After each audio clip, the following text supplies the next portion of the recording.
บายดีท่านผู้ฟังที่เคารพทุกท่านพบกับรายการวิทยุภาคภาษาลาวสถานีวิทยุ FEBC รายการ30นาทีต่อไปนี้หวังว่าจะเป็นประโยชน์ต่อท่านผู้ฟังในการดำเนินชีวิตเมื่อท่านผู้ฟังได้ติดตามรายการนี้ท่านก็จะมีความหวังมีความสุขในการดำเนินชีวิตเชิญท่านผู้ฟังติดตามได้ดังต่อไปนี้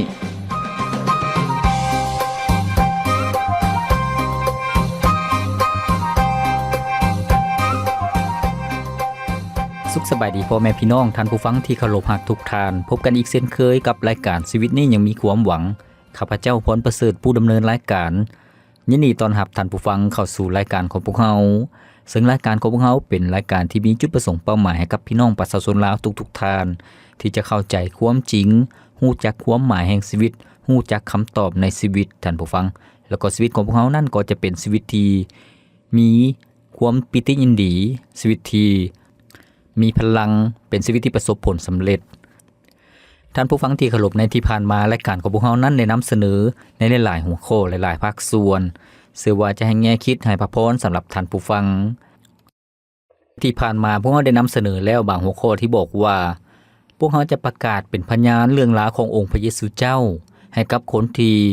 บ่เชื่อว่าโลกนี้มีพระเจ้าได้แนวใดท่านผู้ฟังบางคนบ่เชื่อบางคนบ่ยอมรับว่าโลกนี้มีพระเจ้าพวกเขาจะประกาศแนวใดซึ่งพวกเขาได้เห็นฮู้นำกันแล้วก็มีบางหัวข้อที่บอกว่าพวกเขาจะประกาศข่าวประเสริฐเรื่องราวของพระเยซูเจ้าให้กับคนที่เชื่อในทฤษฎีวิวัฒนาการพวกเขาจะประกาศให้กับเขาเจ้าได้แนวใดท่านผู้ฟังเชื่อว่าในข้อเหล่านั้นจะให้พระพรให้แง่คิดให้คำตอบสำหรับท่านผู้ฟังแล้วก็อีกหัวข้อหนึ่งที่พวกเขาได้โอ้ล้มกันไปก็คือว่าพวกเขาจะประกาศเป็นพยานกับคนที่บอกว่าทุกๆศาสนาล้วนแต่สอนให้คนเฮาเป็นคนดีเพียงแต่เชื่อดีๆประพฤติดีๆแล้วทุกอย่างก็จะดีเองแต่พวกเขาจะประกาศให้กับคนประเภทนี้ได้แนวใดท่านผู้ฟังแล้วก็มื้อนี้เองพวกเขาจะเรียนรู้ในหัวข้อใหม่ซึ่งเป็นหัวข้อที่บอกว่าพวกเขาจะประกาศข่าวประเสริฐจะเป็นพยานเรื่องราวขององค์พระเยซูเจ้าให้กับคนที่ยอมรับว่าตนเองนั่นเป็นคนบาปหนาหรือว่าตนเองนั้นเป็นคนที่บาปใหญ่บาปร้ายแรงบ่กล้าเชื่อในองค์พระเยซูเจ้าแล้วพวกเขาจะประกาศให้กับคนประเภทนี้ได้แนวใดท่านผู้ฟังขอบคุณพระเจ้ามื้อนี้พวกเขาจะมาเรียนรู้นำกันซึ่งมี6บาท9ด้วยกันท่านผู้ฟังบาท9ทับอิฐก็คือว่าก่อนอื่นหมดพวกเขาต้องสร้างความยอมรับให้กับเขาเจ้าก่อนก็คือว่าให้พวกเขาบอกเขาเจ้าว่าในโลกนี้มนุษย์ทุกคนต่อหน้าของพระเจ้านั้นบ่มีผู้ใดจักคนเป็นคนชอบธรรมท่านผู้ฟังความหมายก็คือว่าในโลกนี้ตั้งแต่ดึกดำบรรพ์มาจนถึงปัจจุบันนี้แล้วก็ในอนาคตบ่มีมนุษย์คนใดที่เกิดมาแล้วเป็นคนชอบธรรมเป็นคนที่ดีครบถ้วนหรือว่าบ่มีตำหนิเลยบ่มีจักคนท่านผู้ฟังซึ่งพระคิดธรรมคัมภีร์ก็ได้บันทึกไว้อย่างชัดเจนให้พวกเรารู้ว่ามนุษย์ทุกคนนั้นล้วนแต่เป็นคนบาปท่านผู้ฟังบ่มีผู้ใดจักคนที่จะเป็นคนชอบธรรมครบถ้วน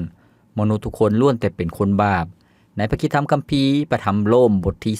3ข้อที่10ถึงข้อที่12ในบทนี้ได้กล่าวไว้ว่าตามที่มีเขียนไว้ในพระคัมภีร์ว่าบ่มีคนชอบธรรมจักคนหนึ่งคนเดียวบ่มีคนเข้าใจบ่มีคนที่แสวงหาพระเจ้าแต่ทุกคนได้หันหนีจากพระเจ้าพากันเป็นคนชั่วไปหมดผู้ที่เฮ็ดการดีบ่มีจักคนเดียวแม่นแล้วท่านผู้ฟังนี่ก็คือพระคิดธรรมคัมภีร์ซึ่งเป็นถ้อยคำของพระเจ้าได้บันทึกไว้เกี่ยวกับธาตุแท้ของคนเฮาก็คือว่ามนุษย์ทุกคนนั้นล้วนแต่เป็นคนบาปท่านผู้ฟังเป็นอย่างมนุษย์เฮาจึงเป็นคนบาปเมื่อเริ่มต้นพระเจ้าได้ทรงสร้างมนุษย์ให้เป็นชายแล้วก็เป็นหญิงพระเจ้าทรงสร้างมนุษย์ให้มีสง่าราศีเป็นคนบริสุทธิ์และชอบธรรมแต่ว่ามนุษย์ได้กบฏต่อพระเจ้าก็คือว่าบ่ได้เชื่อฟังพระเจ้ามนุษย์จึงตกอยู่ในความบาปก็คือล้มลงในความบาปเมื่อมนุษย์คูทำอิฐตกลงในความบาปหรือว่าล้มลงในความบาปมนุษย์ทุกคนที่เกิดมาจากเชื้อสายของมนุษย์คูทำอิฐคืออาดัมกับอีวาก็เป็นคนบาปท่านผู้ฟังความบาปนั่นเป็นการสืบเชื้อสายกันมาท่านผู้ฟังพระคัมภีร์จึงบอกว่าบ่มีผู้ใดจักคนเป็นคนชอบธรรมบ่มีแม้แต่คนเดียวในพระธรรมโรมบทที่3ข้อที่23ก็ได้บอกว่าทุกๆคนนั้นเป็นคนบาปท่านผู้ฟัง ด้วยว่าทุกคนได้เฮ็ดผิดบาปและขาดจากพระรัศมีของพระเจ้า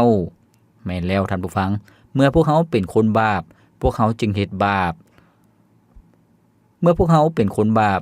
บ่มีผู้ใดสอนให้พวกเขาให้เฮ็ดบาปแต่ว่าพวกเขาก็ฮู้เองบ่ว่าจะเป็นการขี้ตัวบ่ว่าจะเป็นการคิดลักมักจกบ่ว่าจะเป็นความใจร้ายบ่ว่าจะเป็นความเห็นแก่ตัวแล้วก็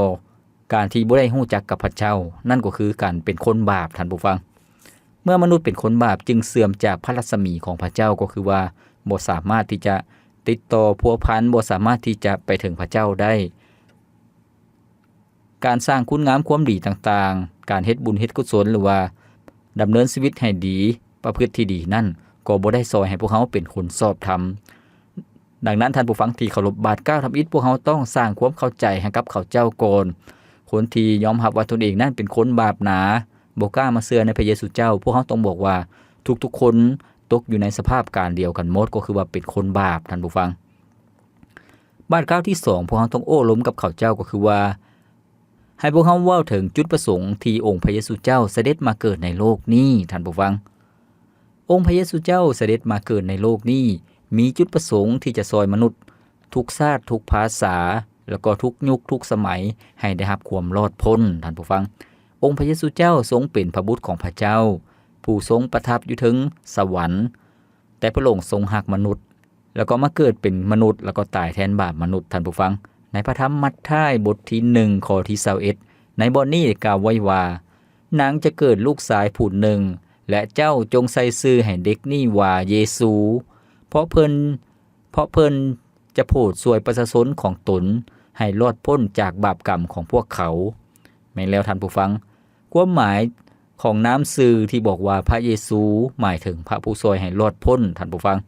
พระเยซูเจ้าช่วยมนุษย์ให้รอดพ้นจากความผิดบาปคำสอนขององค์พระเยซูเจ้าพระองค์ได้ทรงกล่าวถึงพระองค์เองในพระธรรมมัทธิวบทที่9ท่านผู้ฟัง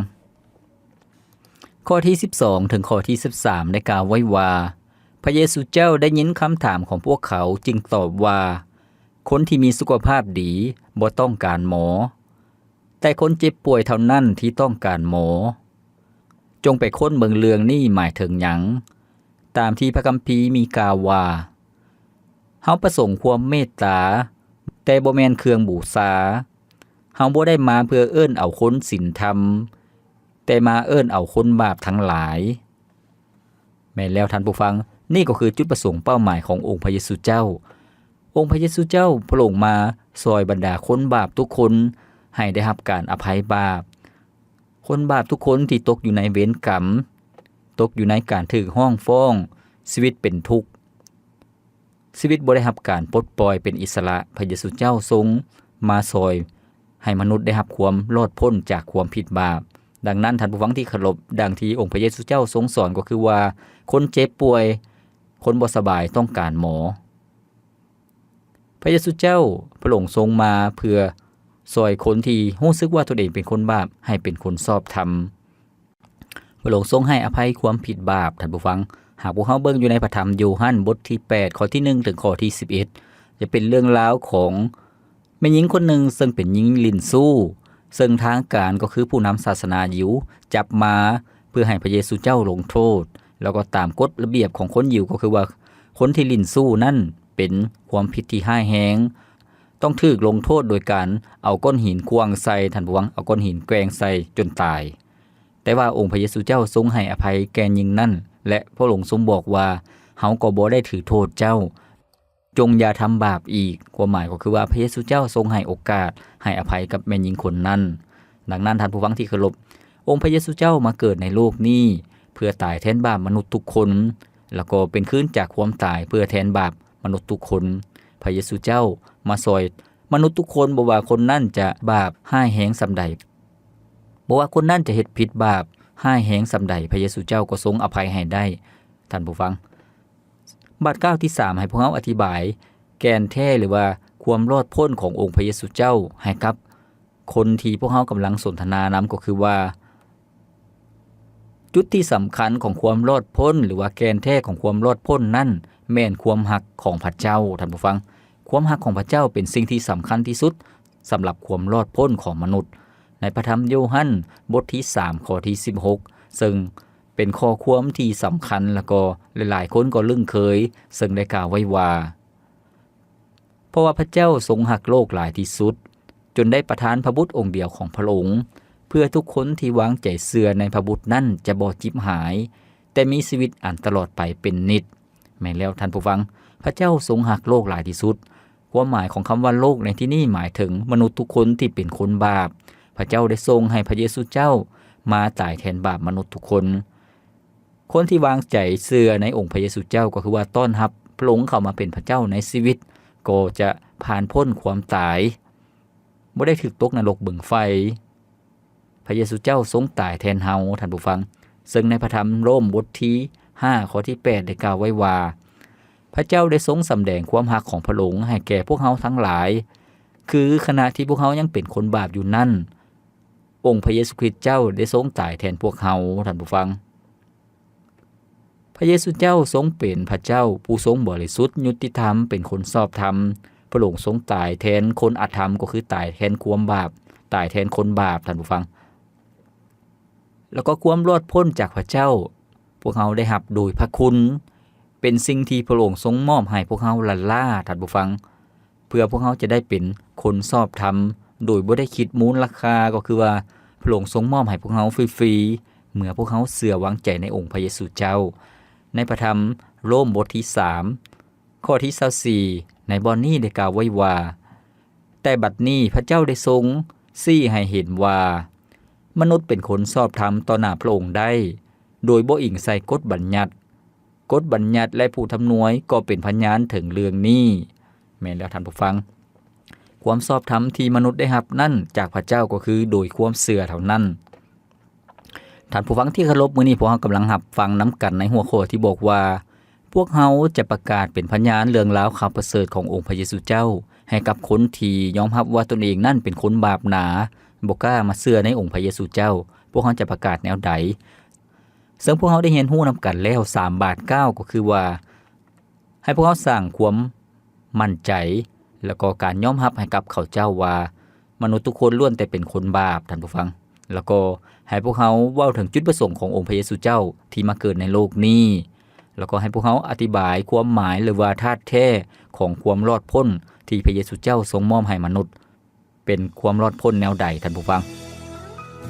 ก่อนที่พวกเฮาจะเรียนรู้บาท9ที่4ซึ่งอธิบายถึงการไถ่ขององค์พระเยซูเจ้าที่สมบูรณ์แบบนั้นเป็นแนวใด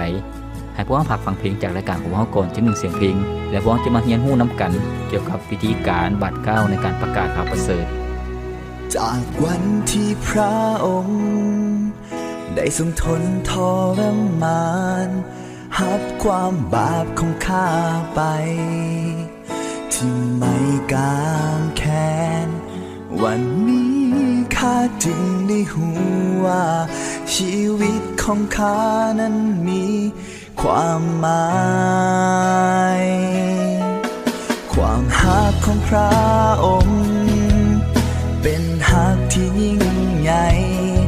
พระองค์ยอมตายเพื่อไทยที่ไม่กางแค้นเปลี่ยนข้าให้มีชีวิตใหม่ให้ข้าพบชี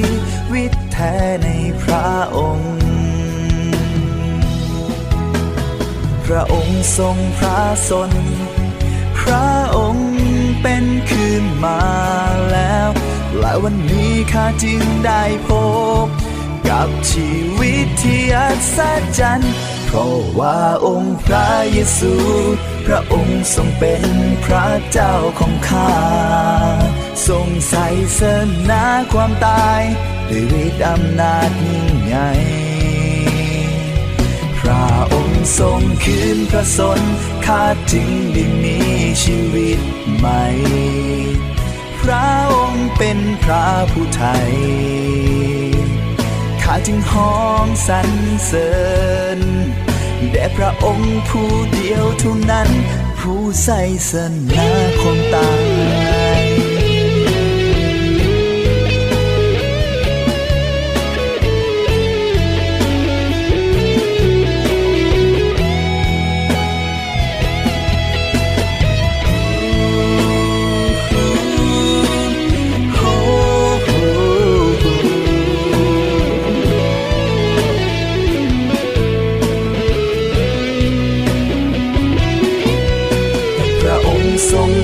สน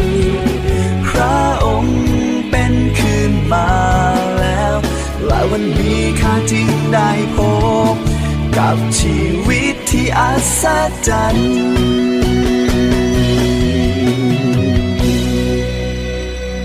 เพราะว่าองค์พระเยซูพระองค์ทรงเป็นพระเจ้าของข้า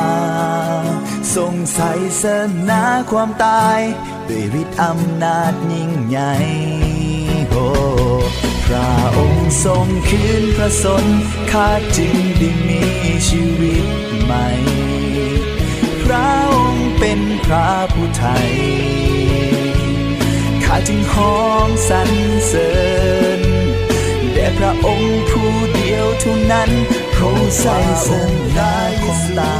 พระองค์ทรงเป็นพระ ในแนวองค์พระเยซูเจ้าพระองค์ทรงตายแทนบาปพวกเฮาแล้วก็เป็นขึ้นจากความตาย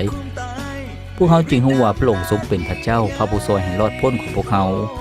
จึงห้องย่องยอสรรเสริญพระองค์ซึ่งเป็นพระเจ้าผู้ทรงมีชัยชนะเหนือความตายดังบทเพลงที่พวกเฮาได้ฟังไปแล้วนั้นท่านผู้ฟังที่เคารพมื้อนี้พวกเฮากำลังโอ้ล้มกันในเรื่องที่บอกว่าพวกเขาจะประกาศข่าวประเสริฐพวกเขาจะเป็นพยานเรื่องราวขององค์พระเยซูเจ้าให้กับคนที่ยอมรับว่าตนเองนั้นเป็นคนบาปหนาเป็นคนบาปใหญ่แล้วก็บ่กล้าเชื่อวางใจในองค์พระเยซูเจ้าพวกเขาจะประกาศให้กับเขาเจ้าได้แนวใดให้พวกเขามาเรียนรู้บาท9ที่4ซึ่งพวกเขาต้องอธิบายถึงการไถ่ให้รอดพ้นของพระเยซูเจ้าซึ่งเป็นสิ่งที่สมบูรณ์แบบท่านผู้ฟังการไถ่ให้รอดพ้นขององค์พระเยซูเจ้านั่นเป็นสิ่งที่ครบถ้วนสมบูรณ์แบบเมื่อพวกเขาเชื่อวางใจในองค์พระเยซูเจ้าพวกเขาก็ได้รับการไถ่บ่แม่นการไถ่ที่ค่อยๆเป็นค่อยๆไปหรือว่าบ่แม่นการไถ่ที่บ่ได้สมบูรณ์แต่เป็นสิ่งที่สมบูรณ์แบบซึ่งในพระคิดธรรมคัมภีร์พระธรรมเฮบเรอบทที่10ข้อที่10ในบทนี้ได้กล่าวไว้ว่าและโดยนำพระทัยนั่นแหละพวกเขาจึงได้รับการชำระให้บริสุทธิ์ด้วยการถวายพระกายของพระเยซูคริสต์เจ้าเทื่อเดียวเท่านั้นเป็นการสิ้นสุดแม้แล้วท่านผู้ฟังถึงแม้ว่าความบาปของพวกเขาจะยิ่งใหญ่หรือว่าเป็นบาปที่ซับซ้อนเป็นบาปที่มีจำนวนหลวงหลายแต่ว่าการตายของพระเยซูเจ้าอยู่ถึงไม้กางเขนนั้นเป็นการชำระความผิดบาปของพวกเขาเทื่อเดียวสิ้นสุดสมบูรณ์ท่านผู้ฟังบ่ว่าจะเป็นบาปในอดีตในปัจจุบันที่พวกเขากำลังเฮ็ดอยู่หรือว่าในอนาคตในภายภาคหน้าที่พวกเขาจะผิดพลาดหรือว่าเฮ็ดความผิดบาปพระเยซูเจ้าก็ทรงอภัยให้กับพวกเขาชำระพวกเขาให้เหี่ยมห้อยแล้วท่านผู้ฟังซึ่งในพระธรรมเฮบเรอบทที่10ข้อที่14ก็ได้บอกว่าเพราะด้วยการถวายบูชาครั้งเดียวพระองค์ได้ทรงโปรดคนทั้งหลายที่ทรงชำระเป็นบริสุทธิ์นั้นให้ถึงที่สำเร็จส่วนนิรันดรแม่นแล้วท่านผู้ฟังการไถ่ขององค์พระเยซูเจ้านั้นสำเร็จครบถ้วนสมบูรณ์บ่มีข้อขาดตกบกพร่องท่านผู้ฟังเมื่อพวกเขาเชื่อวางใจในองค์พระเยซูเจ้าให้พวกเขามั่นใจว่าพระเยซูเจ้าทรงชำระพวกเขาให้เป็นคนที่บริสุทธิ์บ่มีมลทินบ่มีตำหนิท่านผู้ฟังขอบพระคุณพระเจ้านั่นก็คือฤทธิ์เดชความยิ่งใหญ่ของการไถ่ขององค์พระเยซูเจ้าในพระธรรมโกโลสายบทที่2ข้อที่13ในบทนี้ได้กล่าวไว้ว่าเมื่อก่อนนั้นพวกเจ้าได้ตายแล้วฝ่ายจิตวิญญาณย้อนบาปกรรมของพวกเจ้าและย้อนเป็นคนบ่ได้รับพิธีตัดฝ่ายเนื้อกายพระองค์ได้ทรงบันดาลให้พวกเจ้าเป็นคืนมาสู่ชีวิตร่วมกับพระองค์และพระองค์ได้อภัยบาปกรรมทุกอย่างของพวกเจ้าแล้วแม่นแล้วท่านผู้ฟังพระคัมภีร์ได้บอกว่าพระเจ้าได้ทรงอภัยบาปกรรมทุกอย่างของพวกเราก็คือว่าพระองค์ทรงบ่ได้จื้อจำหรือว่าบ่ได้ตำหนิพวกเราในเรื่องชีวิตที่มีความบกพร่องเพราะว่าพระองค์ทรงอภัยแล้วคำว่าอภัยก็คือจะบ่ได้คิดถึงอีกต่อไปอภัยแล้วก็บ่ได้นำสู่ความผิดอีกต่อไปท่านผู้ฟังขอบพระคุณพระเจ้านั่นก็คือบาท9ที่4ให้พวกเราอธิบายถึงการไถ่ขององค์พระเยซูเจ้าที่ครบถ้วนสมบูรณ์บาท9ที่5ก็คือว่าให้พวกเขานำเขาเจ้าอ่านพระสัญญาของพระเจ้าในพระคิดธรรมคัมภีร์ซึ่งเป็นพระสัญญาแห่งการทรงไถ่ของพระเจ้าท่านผู้ฟังในพระคิดธรรมคัมภีร์นั้นมีพระสัญญาเป็นจำนวนหลวงหลายแต่ว่าพระสัญญาแห่งการทรงไถ่ก็มีจำนวนหลวงหลายเช่นเดียวกันให้พวกเขาอ่านที่จะให้คนที่กำลัง รับฟังพวกเฮาประกาศเรื่องราวขององค์พระเยซูเจ้านั่นจะมีความมั่นใจท่านผู้ฟังขอบพระคุณพระเจ้าในพระธรรมเอสายาห์บทที่1ข้อที่18ในบทนี้ได้กล่าวไว้ว่าพระเจ้าอย่าเวกล่าวว่าบัดนี้จงมาตกลงเรื่องราวกันเถาะถึงแม้นว่าบาปของพวกเจ้านั่นเป็นสีแดงเข้มแต่เฮาก็จะสำระให้ขาวสะอาดดังหิมะถึงแม้นว่าหอยเปื้อนจะแดงเข้มพวกเจ้าก็จะขาวสะอาดดังขนแกะแม่นแล้วท่านผู้ฟังพระเจ้าทรงมีฤทธิ์อำนาจสำระความผิดบาปของพวกเฮาถึงแม้นว่าความบาปของพวกเฮานั่นจะเป็นคือกันกับสีแดงเข้มพระเจ้าจะทรงสำระให้ขาวคือกันกับขนแกะท่านผู้ฟังขอบพระคุณพระเจ้าพระเจ้าทรงสัญญาว่าพระองค์จะทรงสำระชีวิตของพวกเขาให้ขาวสะอาดท่านผู้ฟังดังนั้นให้ท่านผู้ฟังที่จะเข้ามาเชื่อวางใจในองค์พระเยซูเจ้ารับการสำระที่มาจากพระองค์ในพระธรรมโยฮันบทที่5ข้อที่24ได้บอกว่าเฮาบอกเจ้าทั้งหลายตามความจริงว่าผู้ที่ฟังคำเว้าของเฮาและวางใจเชื่อในพระองค์ผู้ที่ใช้เฮามาผู้นั่นก็มีชีวิตนิรันดรและจะบ่เข้าในการพิพากษาแต่ได้ผ่านพ้นจากความตายไปสู่ชีวิตแล้วแม่นแล้วท่านผู้ฟังคนที่เชื่อวางใจในองค์พระเยซูเจ้าก็จะบ่ได้เข้าในการพิพากษาจะผ่านพ้นความตายในนรกบึงไฟจะเข้าสู่ชีวิตจะได้อยู่ในแผ่นดินสวรรค์ตลอดไปท่านผู้ฟังพระสัญญาของพระเจ้านั่นว่าพวกเขาเชื่อวางใจในพระองค์พวกเขาก็ได้รับการสำระให้บริสุทธิ์ความรอดพ้นที่พวกเขาได้รับเมื่อพวกเขาเชื่อในองค์พระเยซูเจ้าเป็นความรอดพ้นที่นิรันดรจะบ่ได้มีมือสูญเสียไปท่านผู้ฟังดังนั้นท่านผู้ฟังที่เคารพให้พวกเขานำเข้าเจ้าให้อ่านพระสัญญาของพระเจ้าให้มีความมั่นใจในพระสัญญาแห่งความรอดพ้นของพระเจ้าที่มอบให้กับพวกเขาเมื่อพระองค์ทรงไถ่พวกเขาท่านผู้ฟังแล้วก็บาทก้าวสุดท้ายก็คือนำพวกเขาเจ้าตัดสินใจรับเชื่อวางใจในองค์พระเยซูเจ้าท่านผู้ฟังคนที่กำลังรับฟังพวกเขาประกาศเป็นพยานเรื่องราวขององค์พระเยซูเจ้าให้พวกเขานำพาเขาเจ้ารับเชื่อวางใจในองค์พระเยซูเจ้าซึ่งในพระธรรมโรมบทที่10ข้อที่9ที่10ได้กล่าวไว้ว่าถ้าเจ้ารับด้วยปากว่าพระเยซูเจ้าทรงเป็นองค์พระผู้เป็นเจ้าและเชื่อในใจว่าพระเจ้าได้ทรงบันดาลให้พระองค์เป็นขึ้นมาจากตายแล้วเจ้าก็จะได้พ้นด้วยว่ามนุษย์เชื่อก็เชื่อในใจของตนเอง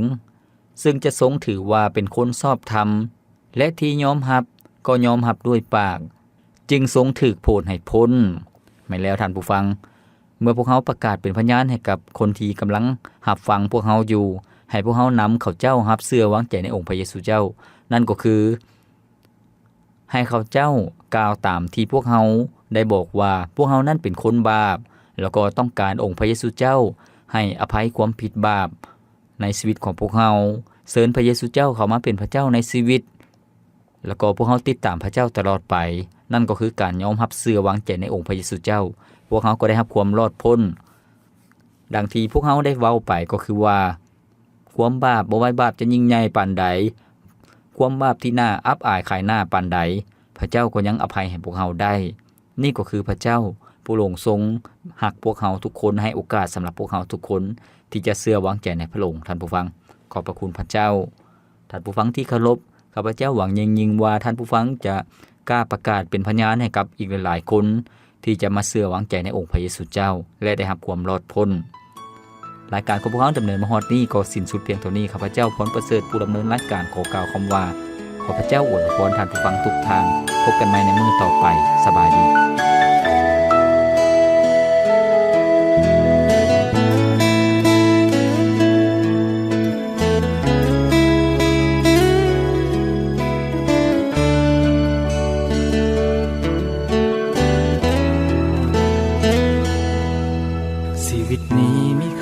เพียงดินจะจบสิ้นในวันสุดท้าย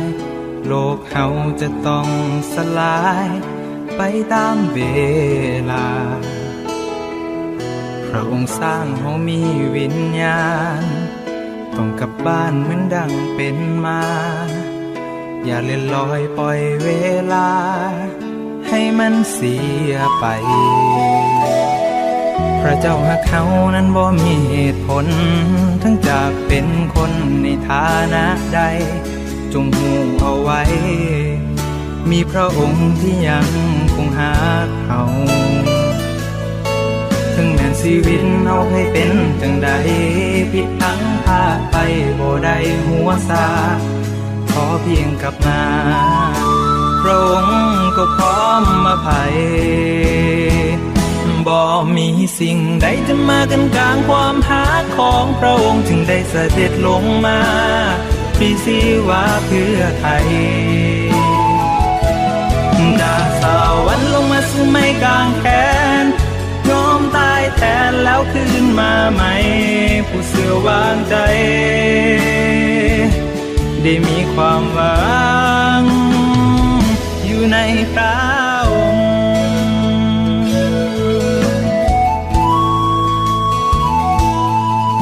ในวันนี้ได้ยินข่าวแล้วอย่าเป็นแนวเสินทานอย่าสาเรายังคองหาพร้อมให้อภัยพระเจ้าหักเฮายิ่งกว่าภัยอยากให้เฮาได้ชีวิตใหม่เพียงเฮาเปิดใจให้พระองค์ครองพระเจ้าหักเขานั้นบ่มีเหตุผลทั้งจากเป็นคนในฐานะใดจงหูเอาไว้มีพระองค์ที่ยังคงหาเขาถึงแม้ชีวิตโนกให้เป็นจังใดผิดพลั้งพลาดไปบ่ได้หัวซาขอเพียงกลับมาพระองค์ก็พร้อมอภัยบ่มีสิ่งใดจะมากันกลางความหาของพระองค์จึงได้เสด็จลงมาพรีชีวาเพื่อไทยจากสวรรค์ลงมาสู่ไม่กลางแขนยอมตายแทนแล้วคืนมาใหม่ผู้เสื่อวางใจได้มีความหวังอยู่ในพระองค์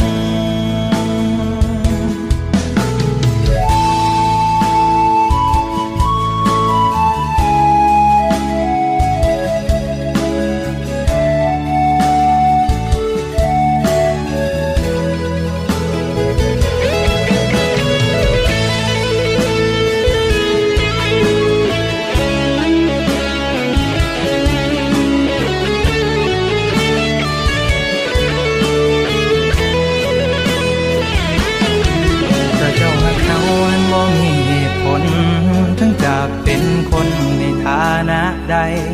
จงหูเอาไว้มีพระองค์ที่ยังคงหาเขา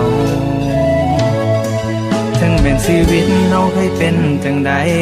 ผิดพลั้งพลาดไปบ่ได้หัวซาขอเพียงกลับมา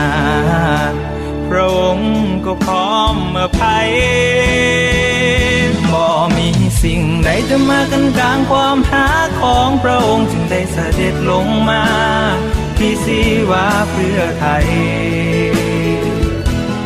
จากสวรรค์ลงมาสู่ไม่กลางแขนยอมตายแทนแล้วคืนมาใหม่ผู้เสื่อวางใจ